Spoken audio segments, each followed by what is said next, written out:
8 अगस्त 1963 की अंधेरी रात के दौरान रॉयल मेल की एक ट्रेन ग्लासगो से लंदन जा रही थी।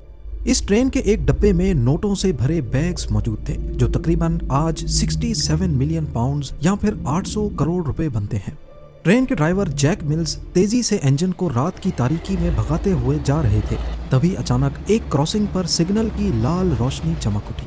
ड्राइवर के लिए ये एक एबनॉर्मल बात थी, क्योंकि इस वक्त और इस जगह सिग्नल का लाल होना कोई मायने नहीं रख रहा था।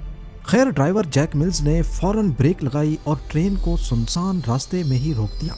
थोड़ी देर के लिए हर तरफ खामोशी छा गई, लेकिन इसी खामोशी के पीछे छुपा था एक ऐसा मास्टर प्लान जो सदी की सबसे बड़ी रॉबरी को अंजाम देने वाला था, द ग्रेट ट्रेन रॉबरी, जिसमें ट्रेन को ही चुरा लिया गया। ज़ेम टीवी की वीडियोस में नाजरीन, ये बात किसी फिल्म की कहानी लगती है, लेकिन रियल लाइफ में भी डाकुओं ने सस्पेंस से भरी प्लानिंग की और ब्रिटेन की सरकारी ट्रेन से लाखों पाउंड्स लूट लिए, और वो भी बगैर एक भी गोली चलाए। सब कुछ महीनों पहले शुरू हुआ जब लंदन के चंद जाने माने क्रिमिनल्स एक नए कारनामे को अंजाम देने के लिए सर जोड़कर बैठ गए। ब्रूस रेनॉल्ड्स, जो इस प्लान का मास्टरमाइंड था, उसने अपने चंद साथियों के साथ मिलकर एक बेमिसाल डाके का प्लान बनाना शुरू किया। उसके पास ब्रिटेन की national post service Royal Mail की एक सीक्रेट मालूमात थी। ये सीक्रेट मालूमात उसको रॉयल मेल के ही एक सीनियर सिक्योरिटी ऑफिसर से मिली थी, जिसका नाम किसी को भी मालूम नहीं था। मालूमात ये थी कि ग्लासगो से लंदन जाने वाली ट्रेन में एक खास डब्बा होता है जिसे हाई वैल्यू पैकेजेस या फिर HVP भी कहा जाता है। उसमें एक खास दिन पर बहुत ज्यादा रकम जाने वाली थी और उनको इसी डब्बे को लूटना था। ब्रूस रेनॉल्ड्स और उसके साथी जाने माने क्रिमिनल्स जरूर थे, लेकिन उनको ट्रेन लूटने का कोई एक्सपीरियंस नहीं था। लिहाजा उन्होंने लंदन के ही एक दूसरे गैंग को इस प्लान में शामिल किया, जिनको ट्रेन लूटने का भी एक्सपीरियंस था। ये बदनामे जमाना गैंग साउथ कोस्ट रेडर्स के नाम से जाना जाता था। आहिस्ता आहिस्ता टीम बढ़ती गई और इस प्लान में अब 15 से ज्यादा लोग शामिल हो गए। उन्होंने ठान लिया कि बिना गोली चलाए सरकारी ट्रेन को लूटना है। पर यह कोई मामूली डाका नहीं था कि ट्रेन को रोको और लूट लो। इसके लिए महीनों की प्लानिंग की गई। 7 अगस्त 1963 को शाम 6:50 पे ट्रेन ग्लासगो सेंट्रल स्टेशन से लंदन जाने के लिए रवाना होती है। इसको लंदन के यूस्टन रेलवे स्टेशन पर अगले दिन सुबह 4 बजे पहुंचना था। इस ट्रेन में टोटल 12 डब्बे थे और 72 पोस्ट ऑफिस का स्टाफ दौरान सफर मेल्स को सॉर्ट करने के लिए भी मौजूद था। ये ट्रेन खासकर सिर्फ पार्सल्स और पोस्ट को मुख्तलिफ शहरों में ड्रॉप करने के लिए चलाई जाती थी, इसीलिए इसको बिना रोके ही मुख्तलिफ स्टेशंस पर पार्सल्स ड्रॉप करने थे। जब भी कोई स्टेशन आता तो वहाँ का लोकल पोस्ट ऑफिस स्टाफ एक स्पेशल एलिवेटेड रैक्स पर बोरियां लटका देता। जब ट्रेन प्लेटफॉर्म से गुजरती तो आहिस्ता हो जाती थी और अंदर बैठा स्टाफ एक जाली की मदद से वो बोरियां पकड़ लेता था, और ऐसे ही जो मेल्स उनको उस स्टेशन पे छोड़नी होती थी, उनकी बोरियां प्लेटफॉर्म पर चलते चलते ही उतार दी जाती थी। इस प्रोसेस के जरिए बगैर रोके ही मेल्स को मुख्तलिफ स्टेशंस पर डिस्ट्रीब्यूट किया जाता था। जिस डब्बे में रॉबरी होनी थी वो अभी तक इस ट्रेन के साथ अटैच्ड ही नहीं था। वो डब्बा नैन वैली रेलवे स्टेशन पर सेफली पार्क था। इस डब्बे को HVP यानी हाई वैल्यू पैकेजेस कहा जाता था, क्योंकि इसमें ज्यादातर बड़ी मिकदार में कैश मौजूद होता जो लोग उस वक्त दूसरे शहरों में मनी ऑर्डर करते थे। 1960 में यानी इस वाक़े से 3 साल पहले post office investigation branch IB ने HVP डब्बों की सिक्योरिटी को बढ़ाने के लिए इसमें सिक्योरिटी अलार्म सिस्टम लगवाने की हिदायत दी थी, और 1961 में 3 HVP डब्बों में ये सिक्योरिटी अलार्म सिस्टम लगवा लिए गए, और जो पुराने डब्बे थे जिन पर सिक्योरिटी अलार्म नहीं था उनको रिजर्व में ही रख दिया गया। लेकिन डाके वाला दिन सबसे अहम था। उस दिन सिक्योरिटी अलार्म वाले HVP डब्बे आउट ऑफ सर्विस थे, लिहाजा एक रिजर्व डब्बा M30204M को इस्तेमाल किया जाना था, जिसमें कोई सिक्योरिटी सिस्टम भी नहीं था। ये एक बहुत बड़ी टिप थी जो डाकुओं को रॉयल मेल के इनसाइडर से मिली थी। जब ग्लासगो से निकली ट्रेन नैन वैली रेलवे स्टेशन पहुंची तो रेलवे स्टाफ ने HVP डब्बे को इंजन के बाद दूसरे नंबर पर कनेक्ट कर दिया। ये डाकुओं को मिलने वाली पहली टिप थी, लेकिन दूसरी टिप इससे भी ज्यादा इम्पोर्टेंट थी। नॉर्मली HVP डब्बों में 3 लाख पाउंड्स के करीब पैसे होते थे, लेकिन क्योंकि पिछला हफ्ता बैंक हॉलिडे वीकेंड था, इसीलिए डाके वाले दिन इसमें 3 मिलियन पाउंड्स के करीब कैश मौजूद था। और ये थी टिप नंबर 2। यानी जो इत्तेफाक आज के दिन हुआ वो शायद सालों में एक बार होता होगा। 12 गुना ज्यादा पैसे भी जा रहे हैं और इत्तेफाक से सिक्योरिटी अलार्म वाला HVP डब्बा भी खराब था। पर डाकुओं के लिए ये कोई इत्तेफाक नहीं था। वो लोग इसी दिन के लिए कई महीनों से प्लानिंग कर रहे थे। खैर, ट्रेन HVP डब्बे समेत नैन वैली स्टेशन से रवाना हो गई। रात का वक्त हो चुका था और ट्रेन के ड्राइवर 58 साला जैक मिल्स तेजी से अपनी मंजिल की तरफ ट्रेन को लेके जा रहे थे। वहां डाकुओं का टोला भी रेलवे ट्रैक के पास झाड़ियों में घात लगाए बैठा था। उनकी प्लानिंग बिल्कुल परफेक्ट थी। 8 अगस्त 1963 रात 3 बजे के करीब डाकुओं के एक ग्रुप मेंबर ने सीयर्स क्रॉसिंग के सिग्नल के साथ छेड़छाड़ शुरू कर दी। उसने ग्रीन लाइट को छुपाने के लिए उसके सामने एक ग्लव यानी दस्ताना फंसा दिया और रेड लाइट को चलाने के लिए एक बैटरी का इस्तेमाल किया और फिर सारे छुपकर ट्रेन का इंतजार करने लगे। ट्रेन जब सीयर्स क्रॉसिंग के पास पहुंची तो ड्राइवर यहाँ पर रेड लाइट देखकर काफी हैरान हुआ, क्योंकि नॉर्मली इस क्रॉसिंग पर ट्रेन को रोका नहीं जाता, खासकर रॉयल मेल की ट्रेन को। खैर, जैक मिल्स ने ब्रेक लगाई और ठीक से सिग्नल पर ही ट्रेन को रोक दिया। अचानक हर तरफ एक खामोशी सी छा गई। इतने में असिस्टेंट ड्राइवर, जिसको सेकंड मैन भी कहा जाता है, वो ट्रेन से नीचे उतरे ताकि लाइन साइड पर लगे टेलीफोन की मदद से सिग्नल मैन से राब्ता किया जा सके। जब उन्होंने सिग्नल पर लगे टेलीफोन को उठाया तो मालूम पड़ा कि उसकी लाइन ही कटी हुई है, जो कि डाकुओं के प्लान का ही हिस्सा था। अभी सेकंड मैन वापस पलटकर इंजन की तरफ जाने ही वाला था कि झाड़ियों से डाकू निकले और उन्होंने उसको काबू कर लिया। कुछ डाकू इंजन की दोनों साइडों से ऊपर चढ़ गए और ड्राइवर को काबू करने की भी कोशिश की। जब जैक मिल्स ने मुज़ाहिमत की तो एक डाकू ने लोहे की रॉड उनके सर पर मारी और वो ड्राइविंग सीट पे ही बेहोश हो गए।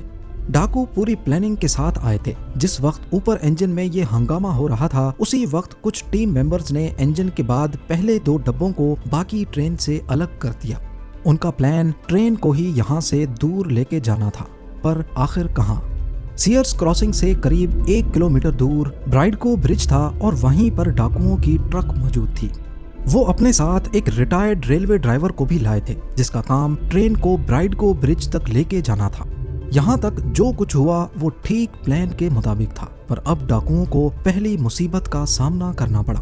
वो अपने साथ जो ड्राइवर लाए थे वो इस नए इंजन के कंट्रोल्स देखकर ही घबरा गया, क्योंकि उसने कभी ये इंजन ऑपरेट ही नहीं किया था। मजबूरन डाकुओं ने जैक मिल्स को होश में लाने की कोशिश की और उसे मजबूर किया कि वो ट्रेन को 1 किलोमीटर दूर लेके चले। अब इंजन और 2 डब्बे दोबारा से चलने लगे और 1 किलोमीटर दूर ब्राइडको ब्रिज पर जाकर उसे रुकवा दिया गया। इस दौरान ट्रेन के बाकी डब्बे जो पीछे रह गए थे, उनमें मौजूद स्टाफ को मालूम ही नहीं था कि ट्रेन क्यों रुकी है। ब्राइडको ब्रिज पहुंचकर डाकुओं ने HVP डब्बे के दरवाजे को तोड़ा और अंदर घुसकर 5 स्टाफ मेंबर्स को ठीक ठाक चोटें पहुंचाई और उन्हें मुंह के बल रस्सियों से बांधकर लिटा दिया और अपनी कार्रवाई शुरू कर दी। HVP डब्बे में टोटल 128 बोरियां कैश से लथपथ भरी हुई थी। गामा हो रहा था। उसी वक्त कुछ टीम मेंबर्स ने इंजन के बाद पहले 2 डब्बों को बाकी ट्रेन से अलग कर दिया। उनका प्लान ट्रेन को ही यहाँ से दूर लेके जाना था, पर आखिर कहाँ? सीयर्स क्रॉसिंग से करीब 1 किलोमीटर दूर ब्राइडको ब्रिज था और वहीं पर डाकुओं की ट्रक मौजूद थी। वो अपने साथ एक रिटायर्ड रेलवे ड्राइवर को भी लाए थे, जिसका काम ट्रेन को ब्राइडको ब्रिज तक लेके जाना था।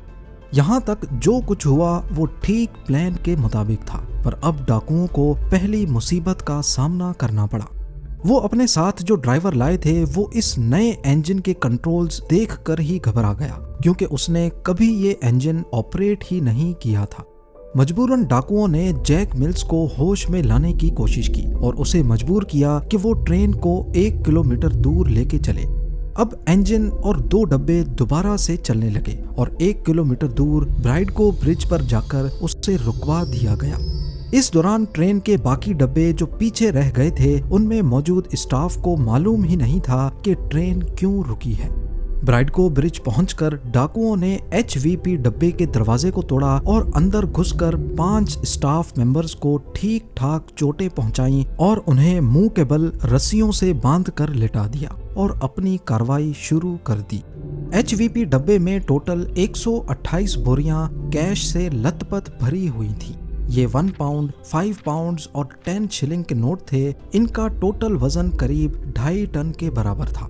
ट्रेन ब्रिज पर थी और नीचे रोड पर एक ट्रक खड़ी थी। डाकुओं के प्लान के हिसाब से उनके पास सिर्फ 15 मिनट का वक्त था, लिहाजा उन्होंने ह्यूमन चेन बनाई और एक एक करके 128 में से 120 बोरियां ट्रक में लोड कर दी। बाकी 8 बोरियां टाइम कम होने की वजह से छोड़ दी गई। उनका प्लान बिल्कुल परफेक्टली काम कर चुका था, लेकिन आखिर में सिर्फ एक गलती हुई जो आगे चलकर उनको पकड़वाने में सबसे मुफीद साबित हुई।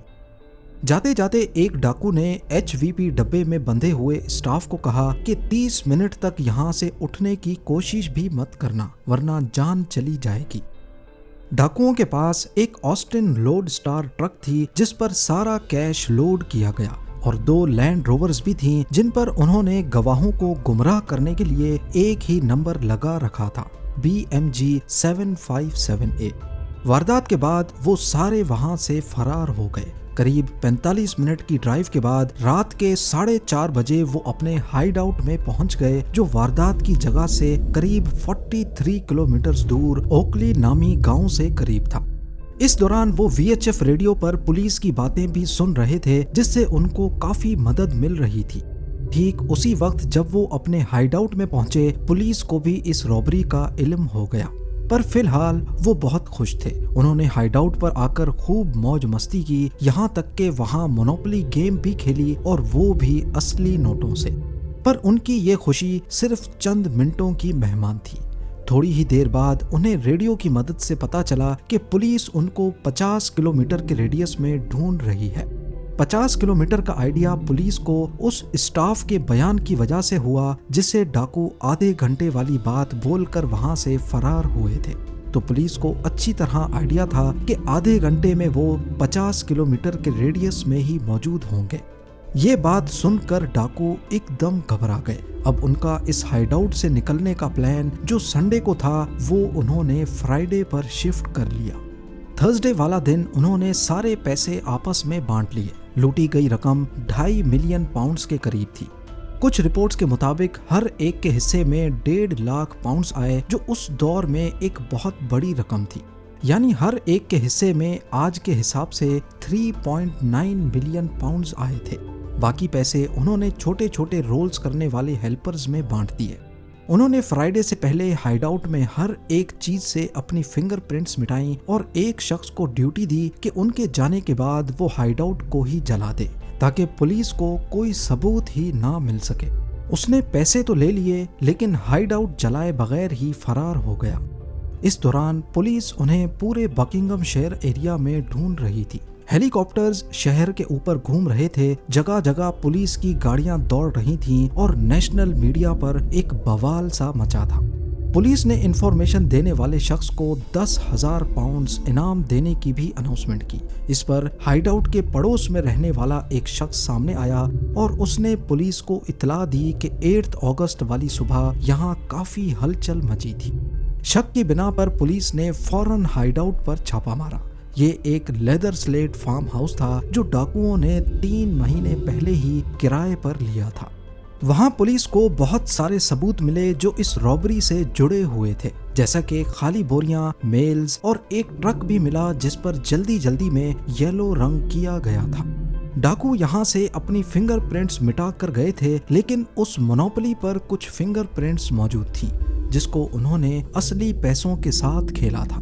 ये फिंगरप्रिंट्स इस केस में एक बड़ा ब्रेक थ्रू साबित हुई, क्योंकि उन सब का पहले से कोई ना कोई क्रिमिनल रिकॉर्ड मौजूद था। तभी वो फिंगरप्रिंट्स पुलिस और स्कॉटलैंड यार्ड के रिकॉर्ड से मैच कर गईं और असल मुजरिमों का पता लग गया। कुछ ही दिनों में पुलिस ने 16 में से 14 लोगों को अरेस्ट कर लिया। सिर्फ 2 लोग ही पुलिस से बच पाए, जिसमें एक रिप्लेसमेंट ट्रेन ड्राइवर था जिसका असल नाम किसी को भी पता नहीं था, और दूसरा रॉयल मेल का वो सीनियर सिक्योरिटी ऑफिसर जिसकी मुखबरी पर ये सारा प्लान बनाया गया था। आज तक उस ऑफिसर का किसी को भी इल्म नहीं है, क्योंकि ना उसने कभी अपना असल चेहरा दिखाया और ना ही अपना नाम बताया था। कोर्ट ने इस रॉबरी को सदी की सबसे बड़ी रॉबरी करार देकर इस गैंग के तकरीबन सभी लोगों को 30 साल की कैद सुनाई। इस रॉबरी के बाद ब्राइडगो ब्रिज ट्रेन रॉबर्स ब्रिज के नाम से मशहूर हो गया और आज तक ये उसका नया इनफॉर्मल नाम है। जैक मिल्स जो 58 इयर्स के ट्रेन ड्राइवर थे, सर पर चोट की वजह से दोबारा कभी ये नौकरी नहीं कर पाए और 7 सालों के बाद ही सदमे की वजह से दुनिया छोड़कर चले गए। उम्मीद है जेम टीवी की ये वीडियो भी आप लोग भरपूर